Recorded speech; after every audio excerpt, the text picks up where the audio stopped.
سلام و احترامات، جور بخیر. میلاد جانتان جور از بخیر هستین. این هم کس اپلیکیشنی کوکوین صرافی کوکوین. اینجا ما تا چی گرفتیم؟ یکی سر سولانا، یکی سر بیت کوین.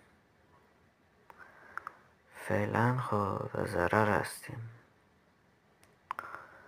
مقصد کسانی که داخل صرافی ها میاید تازه مواظب باشین، ببینین چی ارز سرش سرمایه گذاری میکنین، چی ارز سرش ترید میکنین، چیزا را باید رعایت کنین. اگه نه وضعیت زندگیتان گد و بد میکنه.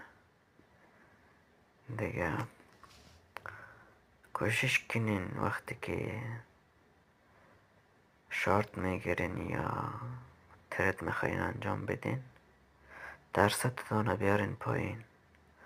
زیاد درصد بالا نزنین، بگین 50% یا 40%.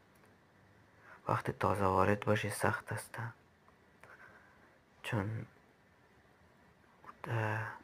دارایی را از دست میدی. آره دیگه، مقصد مواظب باشین چطور میتونین مثال خرید کنین، چه رقم ترید کنین.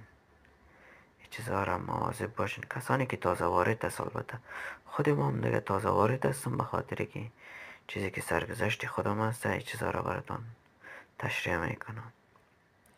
بازم دیگه امیدوارم که فهمانده تان است با شما تان. دیگه هر جای باشین جور و موفق باشین. مقصد چینل ما را سابسکرایب کنین. دیگه ویدیو را لایک، فالو، شیر.